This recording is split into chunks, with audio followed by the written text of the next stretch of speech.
let's dive in. My first question for you is about definitions.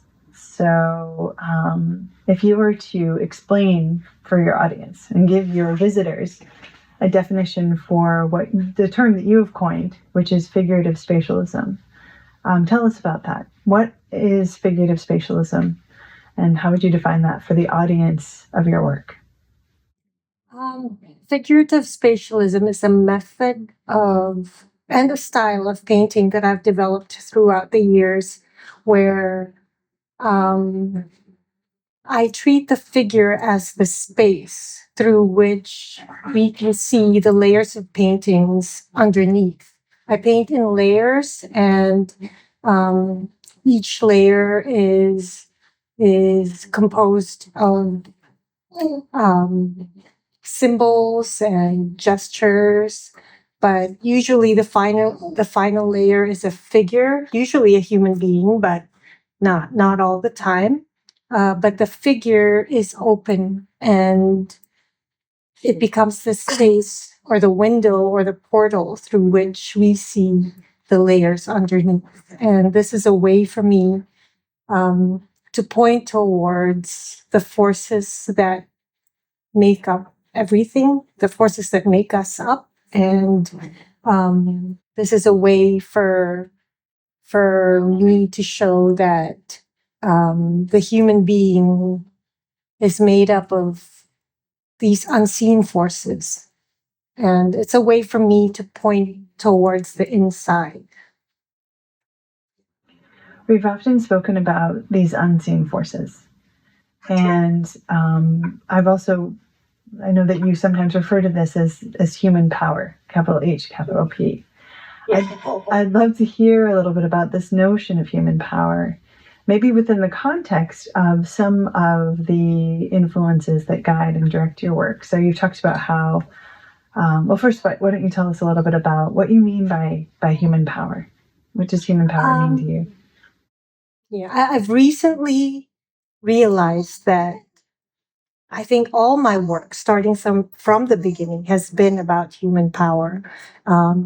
I've always known that we've come here to evolve. We've come here to develop as human beings, and part of this development is developing human consciousness beyond what we think of today as human consciousness, developing imagination, inspiration, and intuition. These are, I think, higher powers that the human being can and should aspire to. And I believe this is why we're here, and this is what my paintings point towards. I know there's a lot of, talk about the developing technologies in the world, and I feel like we, as human beings, have more potential within us than we think, than most people acknowledge, I think. You've often shared that the work that you create is the fruit of many hours of research, and that research comes through journaling, mapping. Sometimes it's in meditation, contemplation, intuition. Sometimes it's in research. And so you're like, physical research, depth research. And so it seems like you're creating the maps toward your works with both intrinsic, internal sources of information and external sources of information. And I'm curious to know a little bit about Kahn's notion of the vessel of collective memory, as well as Steiner's theory about and principles for the development of consciousness. How do you see that emerging in your work? How can we see it? How does a viewer see it as we're looking at one of your works? I've recently mapped out this illustration for myself of how I learn. I feel like we come into this world with this light that comes from the divine, and we when our parents or people around us teach us a word and we learn that word, that thing starts to exist. So, but those words are just like mirrors reflecting us, reflecting our light. But so we learn, we go through school, we go through life, and there's mirrors upon mirrors upon mirrors of everything that we learn that reflects something in the world. So the mirrors are angled in a way that they're reflecting something in the world. But sometimes there are some things in the world, some mirrors are angled so specifically for us that it reflects not something in the world, but it reflects our light. And it points towards what's inside. And so there are things in my life that have been like this, of course, like books, other people's philosophies, movies, music, scents, these are mirrors that some of them point directly inside and make you look inside instead of looking at the other mirrors outside, which can be distorted ways of seeing things. And so I want my paintings to be like that for other people, to be like a mirror that doesn't point to something. It doesn't point to something in the world, but points to not just my light. I pour my light into that mirror, but I want the paintings to reflect the viewer, the light that's within the viewer, the light that's divine within the viewer. Wow. So it sounds like you're acknowledging that the light source is that sort of original consciousness. It's also refracted on all these pieces that you've picked up along the way, books that you've read, films that you've seen, but that ultimately your objective is to create light sources for the viewer to be guided back to their own light. Yeah, exactly. Yeah. One of my technical questions that comes up later is also about that light and where your light comes from. I think we'll come back to it. Put that in there as a teaser. Okay. Because it continuing to think about this idea of how we got you, right? And how you come to be here now. I'm curious as to can you tell us a little bit about how do you see yourself within a lineage? Do you see yourself within a lineage of artists, creatives, or thinkers? Are there people that you're inheriting from directly or indirectly, or transmitting aside from Kahn and Steiner, who we've already evoked? How do you see yourself in the flow of time? Wow. I think I carry a thread from the one source, and that thread every artist, every creative carries. I feel like it's a direct line. The things that I've seen in the world that have influenced me point to that line, but every time you create something new, you're carrying that thread that goes straight to the creator, straight to the one source. And for me, like every artist, carries that line. So it's like a line that Michelangelo held, and a line that all these other people who brought their art to the world have been holding, and it's a precious line. I feel like throughout the years, I'm lucky because I don't know if other people have the same experience, but I don't know if it's some kind of like naivete or innocence that I've always known that I have that line. I've never lost it. I always know that it's there for me. I never felt like, oh, it's gone. I have to search for it again. it's always been there, and I always know that I can tap into that anytime. That's beautiful. And such a powerful reminder to all creatives as well. This idea of creativity not being something that we have to work too hard always or strive to access. It's there for us. Yeah, in fact, I think what our work is to take off all these other burdens that prevent us from connecting to that line completely. I think we put a lot of padding, a lot of veils that stop us from accessing it. So yeah. Yeah. You talked also about, that reminds me of this idea of distorted mirrors, right? That we're often looking in the wrong mirrors, or we're checking with too many mirrors, or we're looking for validation, and our attention becomes so externalized. And it sounds like what you aim to do is to guide us back in, and to also, in the process you're describing, you're also showing us a way for how to access authenticity and creativity. Yeah, I feel like certain things will point to what's inside, and I think those are the true things that we can hold on to.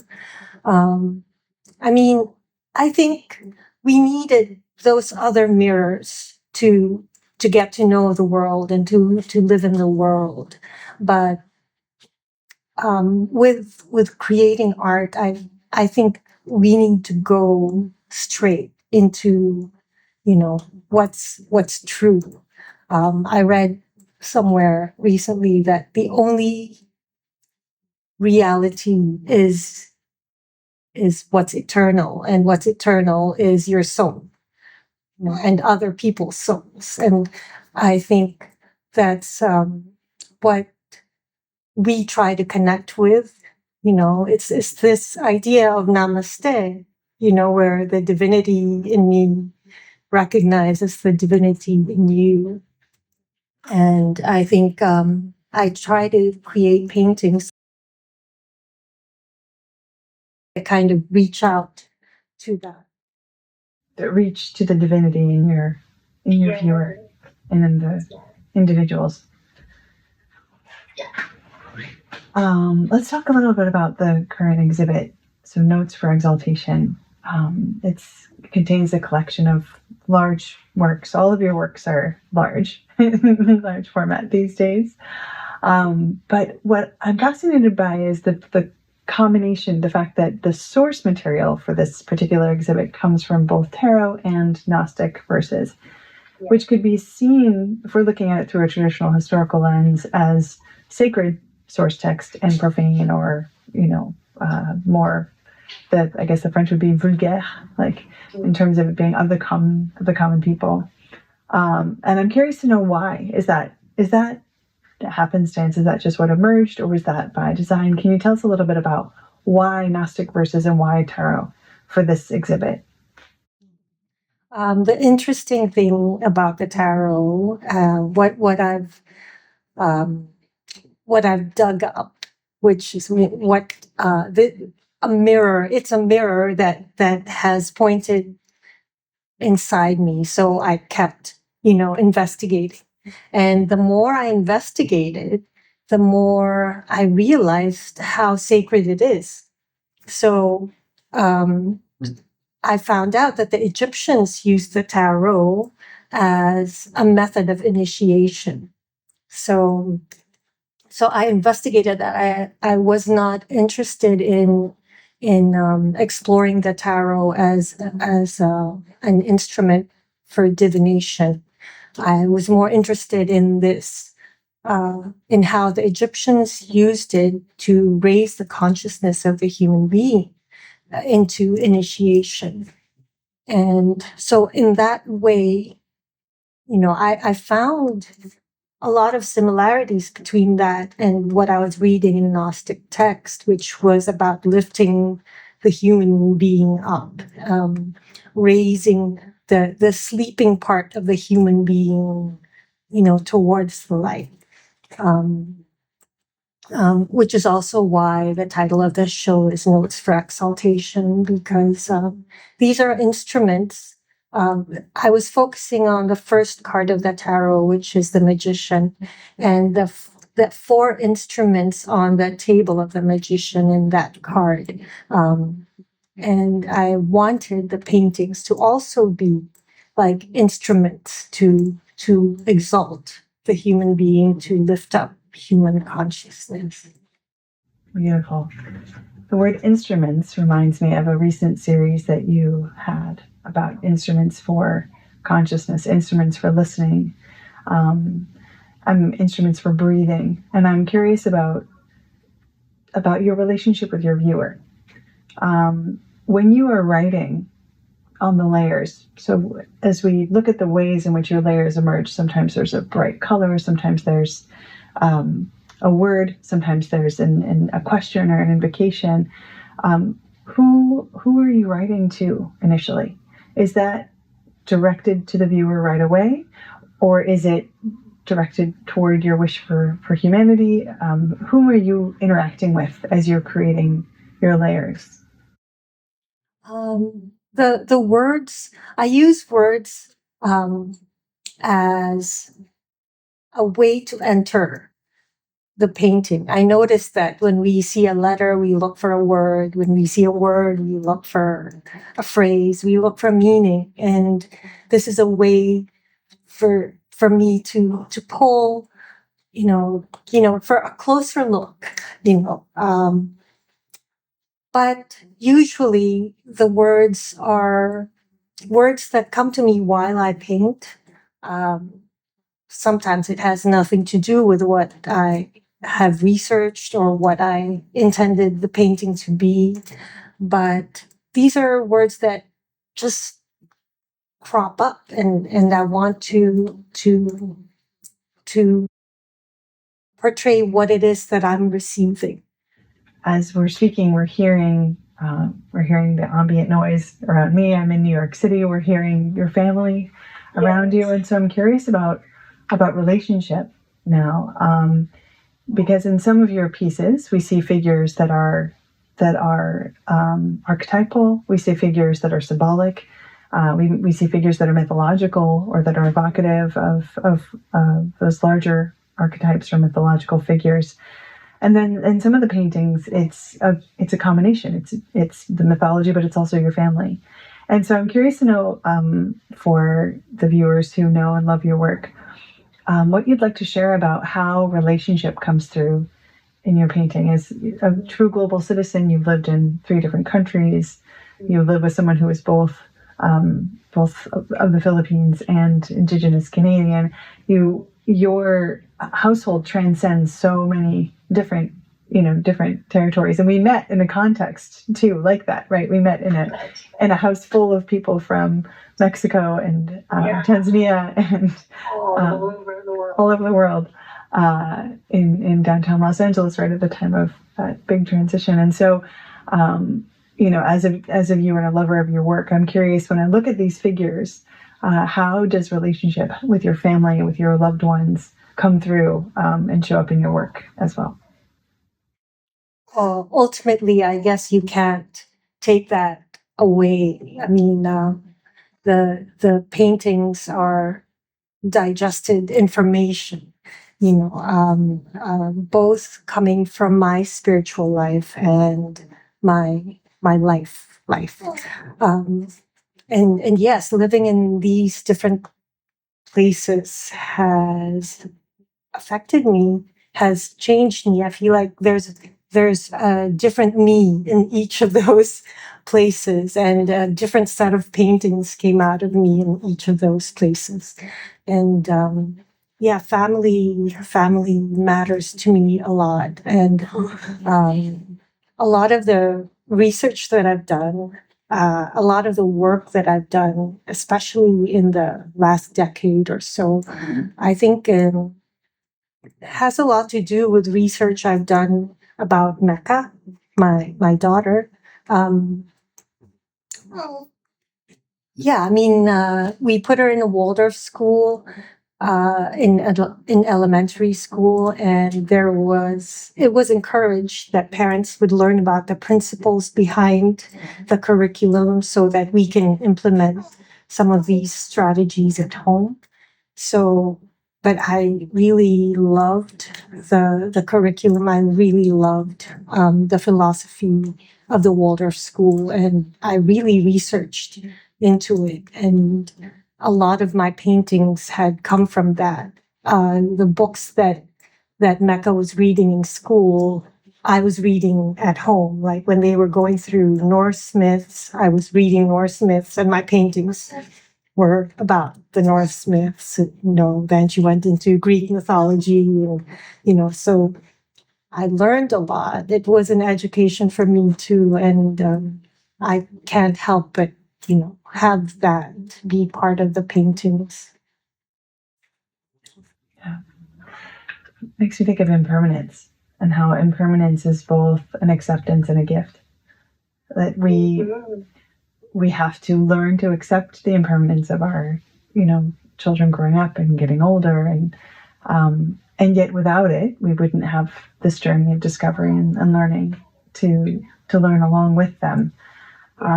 Sometimes it seems like it can be tempting to hold on to one of those things, like, oh, this is such a cool movement, or this is such a cool idea, but then the next thing, within the next breath, right, something new might have come along to inhabit our lives and to be expressed. Yeah, but I also, I've always loved looking towards the future and what I can do. I believe that I'm creating the future with every thought and every word that I say and think now. But I don't know why, but for some reason, I've always loved looking into, okay, what kind of future can we create? I've never been so attached to the past, although I like digging into the past, and the farther back into the past, the more fascinating for me. I feel like there's a lot of mirrors there that are angled quite correctly.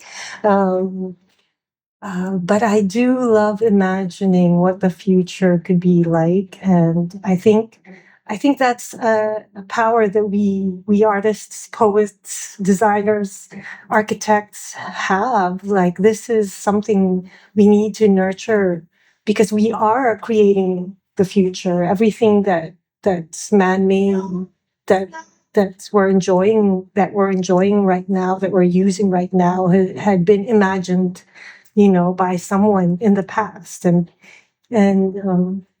I feel like we need to be imagining something better, something worthy of the higher consciousness of human beings.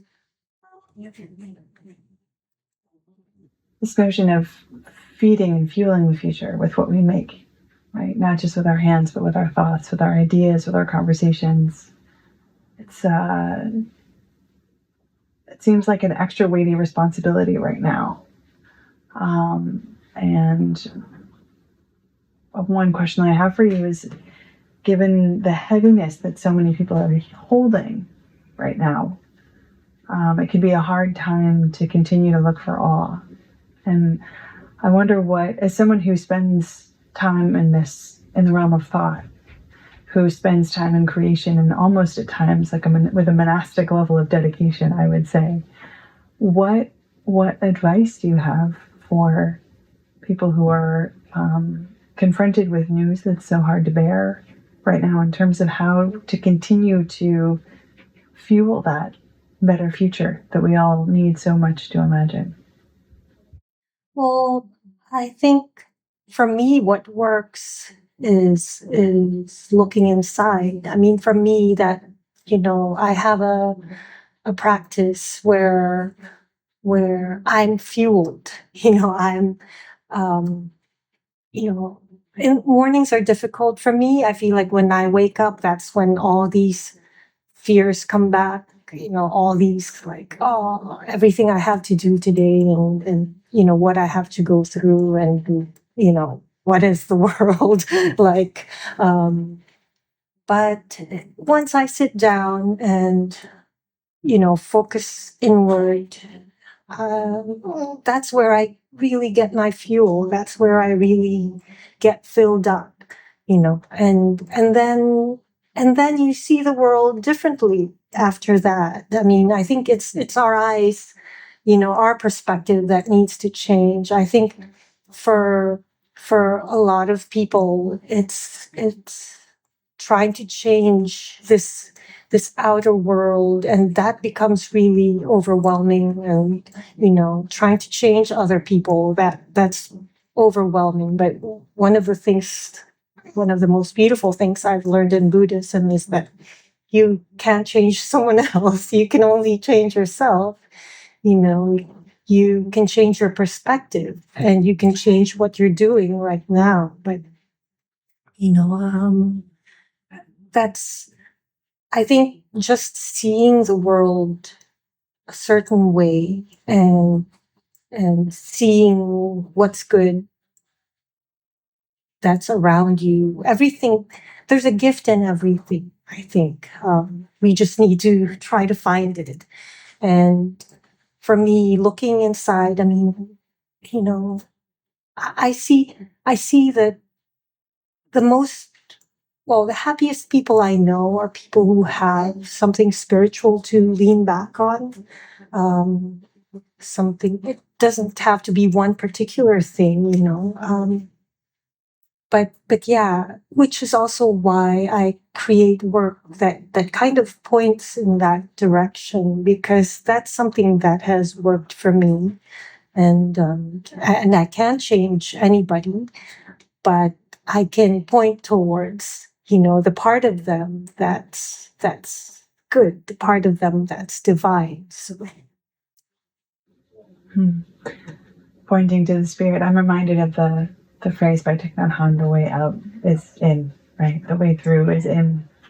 If we start by shifting our perspective, then we're able to see the world differently and view our choices differently as well. Thank you.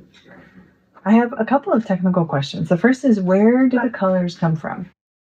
the colors. Okay.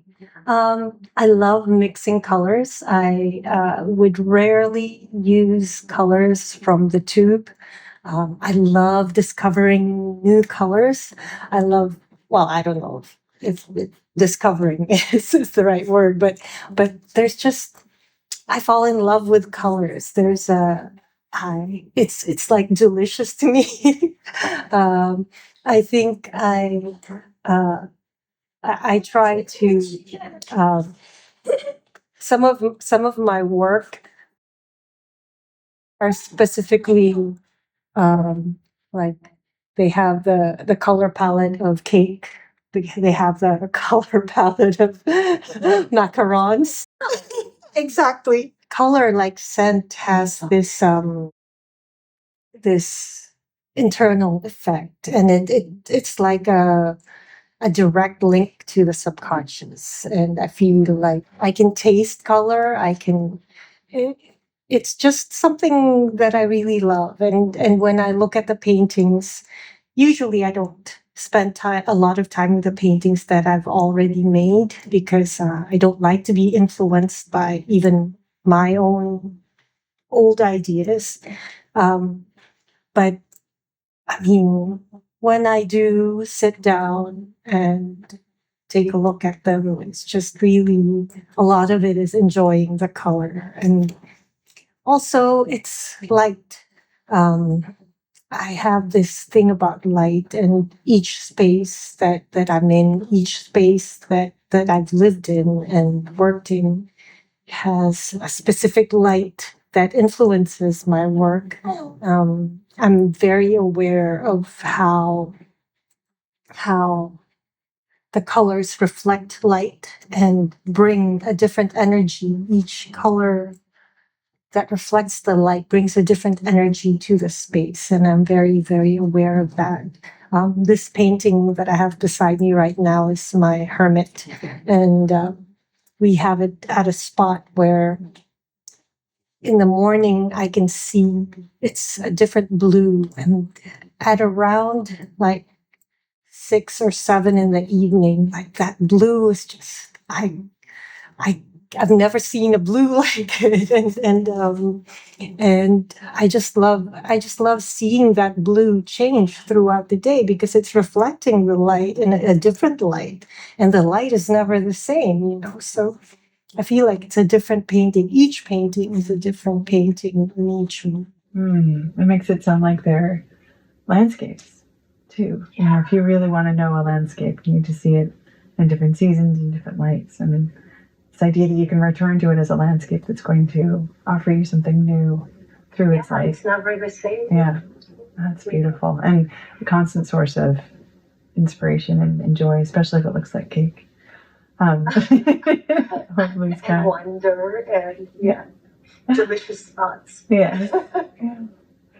I did have a question about light, and this question is actually from Tone Voke, fellow painter. He really wanted to know. So he's also works with acrylic. He used to work with egg tempera. Now does some different things with layering and calligraphy and sculpture multimedia. And he wanted to know where the light comes from, and he said that when you work with acrylic and you layer it, usually by about the third layer, you've lost the light. Like by you, I mean, the average painter will have lost the light. But in your work, the light continues to pulse through. And his question was, tell us about how you light your paintings with your spirit. Yeah. I think it's intentional. It's not it's not as technical of a question. It is a question of intention, and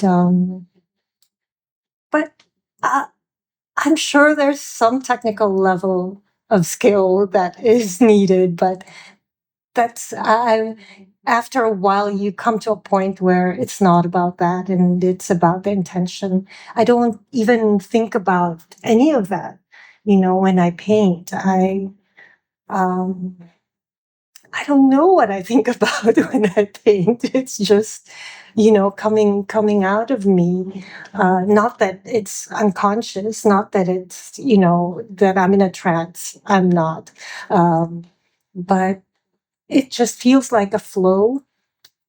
So the light that I'm seeing and the light that I'm feeling meet somewhere, and that's what's in the painting. Also, paint isn't as solid as we think. We're not as solid as we think. So in between those particles that are always moving, there's that intention, which is a vibration that you put in there, that's encased in there, and that pulses through in the space where the painting sits after you're done with it. Thank you. I love this notion that when we are sitting in front of one of your paintings, there are words there that we can't see. I think that's something that I've always loved most about your work, that there are these secret codes and messages. And I love what I'm hearing you say is that you trust that we can feel it. It's because it's you who taught me that once you've emitted a sound, that sound lasts forever because the waves continue to go. And I imagine it's the same with the light that you create. When you create a word on one of your canvases, it emanates. I'm curious, you've already said so much about this. You've been very generous with your notion of wanting the viewer to be able to see their own light and to direct back within their own divinity. Is there anything that you would add about when someone encounters your work? What do you hope that they would walk away with? Well, I hope that they find a sense of quiet where they can just be in the room with a painting. And especially with this series, it's really about exaltation. I mean, I really want the spirit to be lifted.